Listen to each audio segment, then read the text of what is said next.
Польща так само вкотре піднімала свою авіацію через атаку росіян по Україні. Це вже стало, скажімо так, недоброю, але традицією для поляків. Вони вже працюють за певним алгоритмом, за певною процедурою, скажімо так, коли ракети в великій кількості летять через Україну у західному напрямку. Ці ракети, зокрема крилаті, летіли знову ж таки за доволі складними маршрутами, розверталися на Київ із західних регіонів України, там Рівненщини, Житомирщини. І поляки вирішили так само знову ж таки відреагувати, підняли в небо військові літаки. Про це повідомляє оперативне командування Збройних сил Польщі, що було піднято авіацію перехоплювачі, саме які мали би спрацювати у разі, якщо російські ракети зайдуть у повітряний простір Польщі або шахеди зайдуть.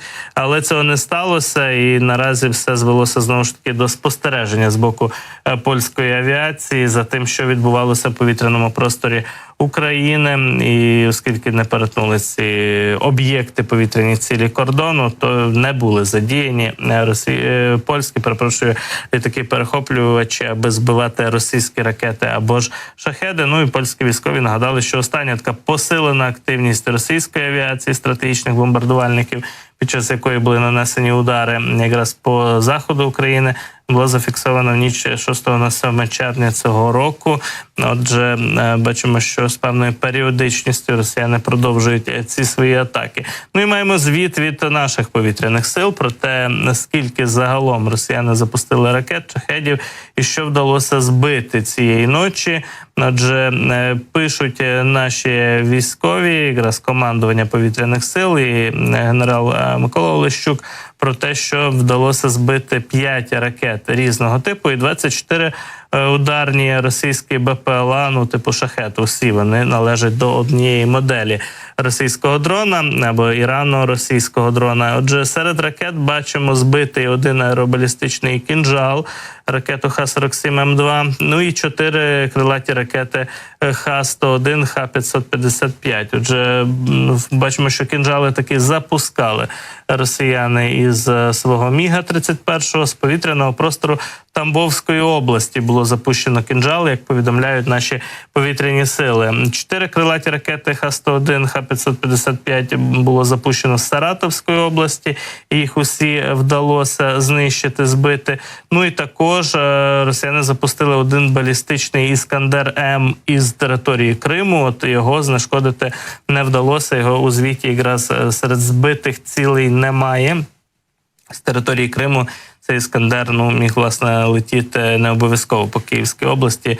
Часто з Криму обстрілюють «Іскандерами» більш, скажімо так, південній, центральній області України, але тут якраз уточнення у цьому звіті ми не маємо. Бачимо, що дійсно комбінованою була атака, і балістика, і аеробалістика, і крилаті ракети, і дрони.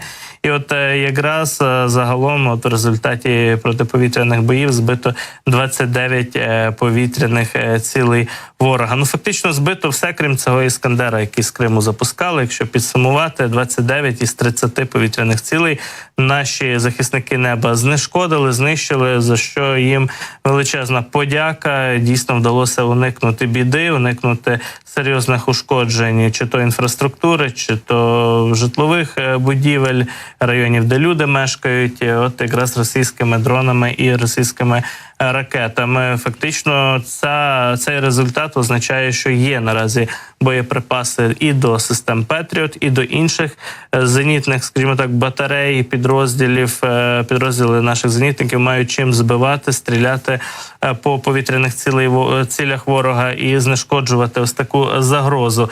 Ну і крім того, нам будуть надавати ще додатково боєприпаси до «Петріотів» та інші системи якраз захисту неба. Про це ми почули вчора у Німеччині. Перейдемо до цієї теми сьогодні обов'язково детально обговоримо її, оскільки бачимо, що якраз пріоритет захисту неба, він наразі починає втілюватися, не лише, скажімо так, звучати на словах у заявах наших партнерів, але з'являються конкретні кроки щодо підсилення української системи ППО після, фактично доволі тривалого кризового періоду, коли навесні дуже багато було і публікацій, сигналів про те, що боєприпасів до тих же західних різноманітних систем ППО залишилося в Україні вкрай мало. Зараз бачимо, що ці запаси вдалося поповнити, і результати сьогоднішньої ночі відбиття російської ракетної атаки про це яскраво свідчать.